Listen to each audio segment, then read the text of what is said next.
in your prime, you would have been a UFC fighter or something like that? Because then listen, the biggest UFC, 5 of the biggest UFC fighters combined couldn't match my pay. Oh. That's just it. It wasn't worth the pay. No, I want to be the biggest fighter, the biggest purse. I want all that stuff. Yeah. When Mike Tyson fights, he shuts everything down. The biggest purse. That's it. All right, so the crazy Like you in your prime, you would have been a UFC fighter or something like that. All right. So the crazy thing about this clip is that Mike Tyson and Dana White are pretty good friends. Like, Dana's appeared on Mike's podcast multiple times. They do little skits together, and by all accounts, they have a very friendly relationship. So the fact that Mike is openly calling out how little MMA pays its biggest stars in comparison to boxing really says a lot.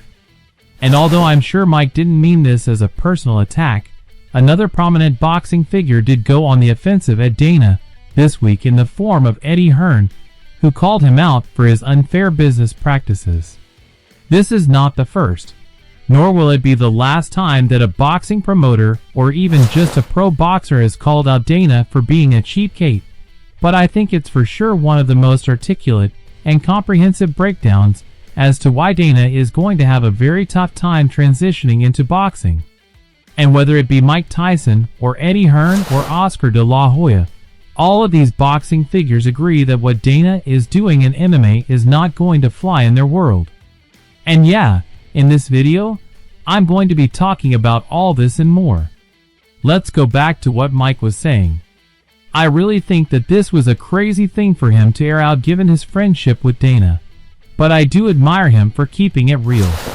He could have taken the diplomatic route and just lied and said that he would have loved to pursue MMA if it was around during his time. It was a good example. I always thought Conor would just walk away from the UFC, start up his own promotional arm of MMA, you know. And it's very interesting. I'd love to see the ins and outs behind the scenes of how that relationship was managed with Conor. You know, reports of when he boxed Mayweather, they went 50-50 on the purse, UFC and Conor. That's outrageous. Like, but it should was be more, you're saying, for Conor, right? Oh, of course. Yeah. But instead, he says that there's no chance that that would have happened given how little the UFC pays compared to boxing. Here's a little bit of context. Mike at damn near 60 years old made $20 million in that circus fight against Jake Paul. And spoiler alert, there has never ever been a UFC payout that's even come close to $20 million. The most a UFC fighter has ever made, not counting pay-per-view points, was when Brock Lesnar fought at UFC 200, where he made $8 million. And even when it comes to the highest paid UFC fighter of all time, Conor McGregor, most estimates clock his total UFC earnings to be in the ballpark of $40 million over the course of 14 fights. But in one single night in the office, Conor made about $130 million against Floyd Mayweather. But guess what? Dana in the UFC pocketed half of that for basically doing nothing at all. The reality is this. The problem with the Ali Act for them is you have to disclose to the fighters the revenue of the show, particularly from the broadcaster. Do you think that's what this is all about? I mean, I think there's many different facets, Okay. but that is a major problem because they will be receiving a significant rights fee deal from Paramount. And when you look at what they're paying the talent, especially if you're in a league format, and I know the guys they've signed, they're getting 50 grand, 100 grand. I mean, like this kind of level, right? And when you're making millions in a rights fee deal and the talent is getting such a small percentage, that's going to cause a problem. That's why you imagine that if the MMA fighters, the UFC fighters, could see in black and white on fight week the revenue that the UFC were making from the show, and then you turn around and go, I'm getting Like, does it really seem fair for Dana to have made $65 million when the extent of his promotion was just him popping a blood vessel every time he had to introduce Conor?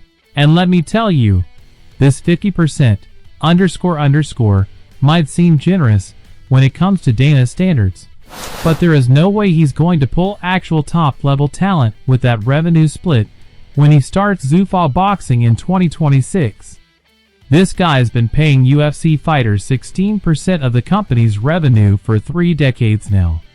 Do we really think that he's going to have a situation where a boxer is making 3 or 4 times more than the main event on the UFC card, and the revenue is more for the UFC card than it is for the boxing. Do you know what I mean? And they can't afford for the talent to see the numbers. That's the truth of the situation. Because as we always say, you know, when we look at a P&L, 60, 70, sometimes 80% of that P&L, of the revenue, is going to the fighters. But in MMA, I think it's probably more like 20 or 30%. And you know better than me, if you've got a guy who's on an undercard, who's making $2 million, who you've never even heard of, and this main event UFC guy's making $1 million, doesn't the UFC guy go, I don't quite understand what's happening here. So I think it's a greater threat, potentially, to the UFC To be business. eagerly paying his boxers 60-70% of a night's total earnings? And on that note, I don't even get the vibe that Dana even cares all that much about being a boxing promoter anymore. I mean, we haven't even heard him talk about boxing at all since the Crawford-Canelo fight. We saw him get publicly bullied by the boxing media. And even the look on his face during the event wasn't really screaming enthusiasm. But to be fair to the guy, it is pretty apparent that he got pressured into doing all of this by the Saudis. They are very influential business partners to have nowadays. And I'm sure that a huge reason behind him going through all of this is to insert himself even more. The truth of the situation. The UFC guys are fighting without any understanding of how much revenue's in the pot. And these guys don't care because, and by the way, it's their business. They can do what they want. If they can get away with that model, good luck to them. But in that model where it's a league or it's a contender series and the guys are getting 50 if you win this fight and 100 and then 200, it's peanuts. Into their good books. Let's not forget that these guys quite literally bankrolled UFC 306 at the Sphere when Dana couldn't find a venue to host the event. So the more Dana gets in their good graces, the more he can leverage them whenever he finds himself in hot water. Honestly, for as long as I've been watching the sport, this thought has never crossed my mind. Apart from declining pay-per-view sales, this is for sure a huge reason why the UFC doesn't release pay-per-view numbers anymore. Back in the day, even if a pay-per-view did terribly, Dana would still announce what it sold at the post-fight press conference. I'm pretty sure the last time he revealed pay-per-view numbers was UFC 264 in 2021, but since then it's become a relic of a bygone era. But what Eddie says here is on point. It is actually to the UFC's advantage to not reveal how much money they're making at each event, because keeping their fighters in the dark massively limits their negotiating power. I'm pretty sure that champions get notified how many pay-per-views they sell because they earn pay-per-view points, of course. But for everybody else, they have no idea how much money they're driving. What do you make of Dana White entering the world of boxing and teaming up with Cheek Turkey? Yeah, I mean, if they pay like the UFC, though, we might not like it. We might not like it, but everybody in the MMA wants to fight you, and everybody, Dana White can't stop mentioning well, you know, I've always was taught this, you know. When you know, because I'm in the $100 million business, not the $100,000 business. First off, I think that Dana trying to reform the Ollie Act is pretty _ gross. But it's completely on brand for him to try and take something away that's genuinely good for fighters. But as Eddie says here, if let's just say Ilia Topuria makes $3 million to defend his belt against Justin Gaethje, but on the same night Zuffa Boxing pays some mid-tier fighter $5 million to beat up some K, you can bet that Ilia is going to be asking some questions, especially considering that there's no way Zuffa Boxing is going to be making as much money as UFC events. There is going to be a natural inevitability that UFC fighters will become unhappy at the UFC's pay scale compared to Zuffa Boxing. Dana really needs to be able to skirt around the Aliac for when he starts Zuffa Bing. Otherwise, every UFC fighter he has on the roster is going to be demanding to jump ship. Rightfully so, I might add. For Dana, transparency is already his biggest enemy. But the problem doubles now that he's going to be running 2 separate promotions. something that people oftentimes bring up when it comes to UFC fighters who are making $10K to show and $10K to win is that they don't drive revenue for the business, and thus what they're getting paid is fair. But what about NBA benchwarmers who are playing 4 minutes a game and are making over $1 million a year? Are those guys driving revenue to the league? Same question goes for NFL, NHL, and MLB benchwarmers who you've never even heard of. Those guys don't generate a dime, yet they're taken care of because at the very least they reached the pinnacle of their sport. Being in the UFC really is an honor. It's a stamp of legitimacy that you're able to compete with the best in the world. And I'm not saying that prelim fighters should be making $100K just to show up and get knocked out. But there has to be some sort of happy medium where these professional athletes don't need to worry about paying for basic necessities. How about this? Get rid of win bonuses and make the minimum payout for stepping into the octagon $30,000, which in my opinion is still too low. But that way, if a fighter goes 2-1 in a calendar year, then they can at the very least afford to live and train still. The UFC is making $7 billion from the Paramount deal. Let's do some math. With the current ESPN deal, the UFC runs 12 pay-per-views a year at $80 a pop.